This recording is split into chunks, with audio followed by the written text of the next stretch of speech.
ఏపీలో సార్వత్రిక ఎన్నికల సమయం దగ్గర పడుతున్న నేపథ్యంలో నేతల మధ్య మాటల యుద్ధం పీక్స్ కు చేరింది. ముఖ్యంగా అధికార పార్టీ నేతలకి కూటమి నేతలకు మధ్య పచ్చగడ్డి వేస్తే బగ్గుమంటున్న పరిస్థితి.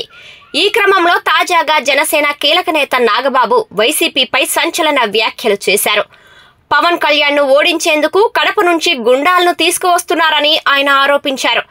ఇదే సమయంలో ఇండిపెండెంట్ అభ్యర్థి గీత ప్రస్తావన తెచ్చారు. తనను టార్గెట్ చేస్తూ దాదాపు 40 మంది రెడ్ శాండిల్ స్మగ్లర్లు తన కోసం పిఠాపురం వచ్చారంటూ పవన్ కళ్యాణ్ చేసిన వ్యాఖ్యలు తీవ్ర దుమారం రేపుతున్నాయి.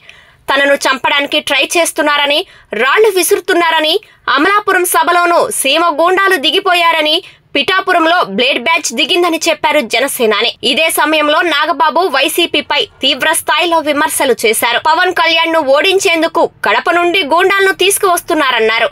ఈ కుట్ర వెనుక మిథున్ రెడ్డి, దాడిశెట్టి రాజా ఉన్నారని నాగబాబు ఆరోపించారు. వారిద్దరూ కలిసి జనసేనానిని ఓడించేందుకు కుట్రలు పన్నుతున్నారని చెప్పారు. ఎవరేం చేసినా, ఎంత మందిని తీసుకొచ్చినా పవన్ ను ఓడించటం అసాధ్యమన్నారు. 1,00,000 ఓట్ల మెజార్టీతో పిఠాపురంలో జనసేనాని గెలుపు ఖాయమని నాగబాబు ధీమా వ్యక్తం చేశారు. జనసేన అభ్యర్థులు బరిలో ఉన్న చోట డమ్మీ పేర్లతో వైసీపీ నామినేషన్స్ వేయించిందన్నారు. వైసీపీ నేతలు ఓడిపోయే స్టేజ్ లో ఉన్నారని, పిఠాపురంలో ఎవరిపైనా ఆయన చెయ్యి పడితే మామూలుగా ఉండదని హెచ్చరించారు నాగబాబు. పవన్ కు వస్తున్న ఆదరణను చూసి తట్టుకోలేక కుట్రలకు తెరలేపుతున్నారని చెప్పుకొచ్చారు.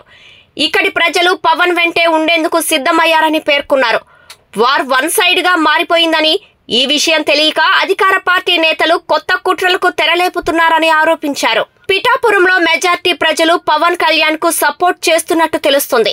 నియోజకవర్గంలో అన్ని వర్గాల ప్రజలతో జనసేన అధినేత మమేకమయ్యారు. ఒక్కసారి ఛాన్స్ ఇవ్వండి, తానేంటో నిరూపించుకుంటానని చెప్పారు. జనసేనాని వెంటే జనం నడిచేందుకు సిద్ధంగా ఉన్నట్టు సమాచారం. ఈ టైంలో కడప గుండాలు, ఎర్రచందనం స్మగ్లర్లు ఎంతమంది వచ్చినా పవన్ ను ఏమీ చెయ్యలేరని చెబుతున్నారు జన సైనికులు. ఆయనకు అండగా ఉంటామని భరోసా ఇస్తున్నారు. మరి పిఠాపురంలో ఏం జరుగుతుందో అన్నది వేచి చూడాలి.